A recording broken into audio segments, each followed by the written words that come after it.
Il est 8h30, heure de Jérusalem, 7h30, heure de Paris. C'est l'heure de la revue de la presse et des médias israéliens de ce dimanche matin. Et ce matin, tous les quotidiens israéliens et l'ensemble des sites d'information reviennent sur ce qui est sans aucun doute l'un des développements majeurs de cette campagne électorale, un développement qui est intervenu hier soir, de la manière la plus inattendue qui soit. Le Premier ministre israélien, Benjamin Netanyahou, a décidé de s'inviter au journal de 20h de la chaîne 12 hier soir, donc pour se faire interroger sur le dossier dont on parle énormément ces derniers jours dans la campagne électorale, son implication dans le dossier des sous-marins allemands. Ainsi, hier, presque sans prévenir et pour la première fois depuis 4 ans, les téléspectateurs ont pu voir arriver M. Netanyahou au milieu du journal télévisé, donc de la présentatrice de la 12, Keren Marciano. Je suis venu ici, alors que j'étais en route vers Washington, vers l'aéroport Ben Gurion, pour faire voler en éclats les mensonges de Benny Gantz, d'Ashkenazi et de Lapid. Je n'avais pas d'action dans une société liée à ThyssenKrupp qui a produit les sous-marins allemands, a affirmé le Premier ministre. J'avais des actions dans une société et cet investissement m'a rapporté de l'argent, mais j'ai informé en son temps le contrôleur de l'État. Il m'a dit que je pouvais continuer à les posséder. Je les ai revendus lorsque je suis devenu Premier ministre, comme le veut la loi. À propos de l'achat d'un sous-marin par l'Égypte, grâce à la médiation israélienne, le Premier ministre a parlé de fausses accusations. Cela a été vérifié par le conseiller juridique du gouvernement. Cela a été validé. Il y a des démarches dont je ne peux expliquer les motivations pour des raisons de sécurité de l'État, a-t-il encore précisé.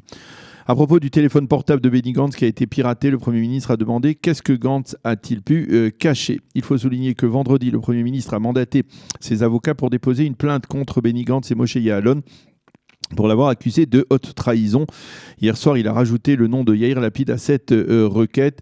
Il s'agit bien entendu de haute trahison, de certaines accusations portées contre le Premier ministre par les dirigeants de Bleu-Blanc qui s'apparentent à une forme de trahison de la part de Benjamin Netanyahou et qui serait liée donc justement à la vente par l'Allemagne d'un sous-marin allemand à l'Égypte. Au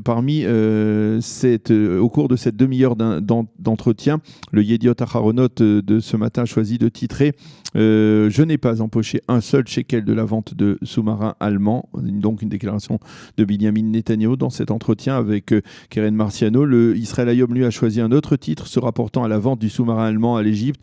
De toutes les manières, l'Égypte aurait acheté un sous-marin ailleurs, a déclaré le Premier ministre. Enfin, le Premier ministre a affirmé que tous les dossiers judiciaires le concernant allaient s'écrouler lors de l'audition qui lui sera accordée après les élections. La réaction du parti bleu-blanc n'a pas tardé. Benjamin Netanyahou est hystérique, affirme-t-on à la tête de ce parti. Alors qu'écrivent ce matin les commentateurs après cet entretien télévisé rarissime et surprenant.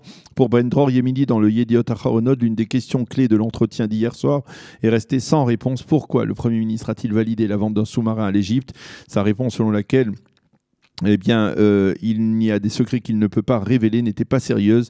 Et le fait que personne n'ait été mis au courant, selon Benjamin Netanyahou, pour des raisons sécuritaires, n'est pas une explication valable. Einav Shif, dans le Yediot Aharonot, explique que Benjamin Netanyahou, en tant qu'interviewé expérimenté, a pensé que son passage sur la chaîne 12 allait dissiper les accusations de ses adversaires politiques, mais il a oublié que la présentatrice n'était pas dans sa poche. Il s'est retrouvé face à une Keren Marciano qui a su poser les véritables questions sans être impressionné par une telle situation. Mais Nafshif admet également que Benjamin Netanyahou n'a pas été mauvais dans cet exercice et que jamais une interview n'a autant mérité son titre de spécial et d'exclusive.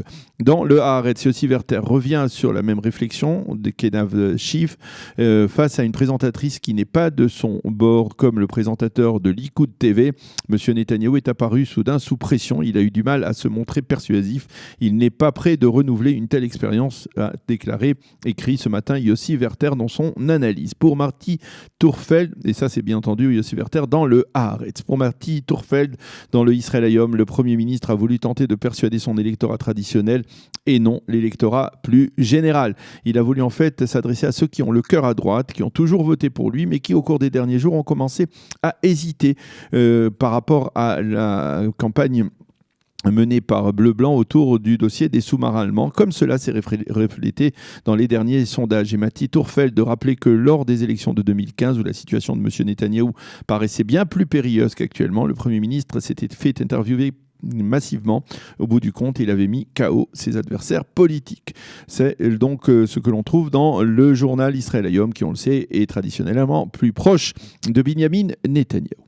D'autres titres dans la presse israélienne de ce matin. Tout d'abord, la disparition de Rafi Eitan, qui fut l'un des chefs du Mossad israélien, des agents, ou le chef de l'opération de capture d'Adolf Eichmann au début des années 60, un homme qui avait su devenir l'ami de Fidel Castro, l'un de ceux qui avaient actionné Jonathan Pollard dans les années 80 avant d'être dans les années 2000 ministre dans le gouvernement d'Ehud Olmert. Rafi Eitan s'est éteint hier à l'âge de 92 ans et les commentateurs couvrent ce matin d'éloges cet homme de petite taille mais d'un immense courage et d'une intelligence rarissime.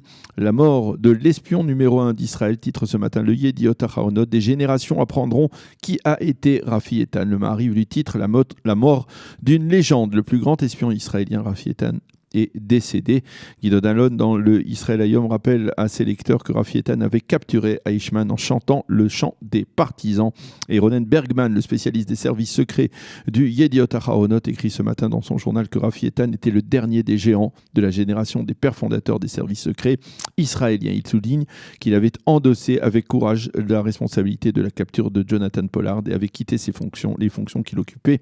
Alors, les quotidiens israéliens reviennent également ce matin sur la tempête provoquée par un nouveau clip vidéo du Likoud, se moquant de l'aspect visuel de l'un des commentateurs politiques les plus connus, mais également les plus hostiles à Binyamin Netanyahou. Il s'agit d'Amnon Abramovitch, qui avait été grièvement brûlé au combat durant la guerre de Kippour. Son visage avait été donc partiellement brûlé. Dans le clip, on voit un artiste, un imitateur maquillé comme Abramovitch qui l'imite, et ce film vidéo a fait scandale jusqu'à ce que le Premier ministre décide de le retirer.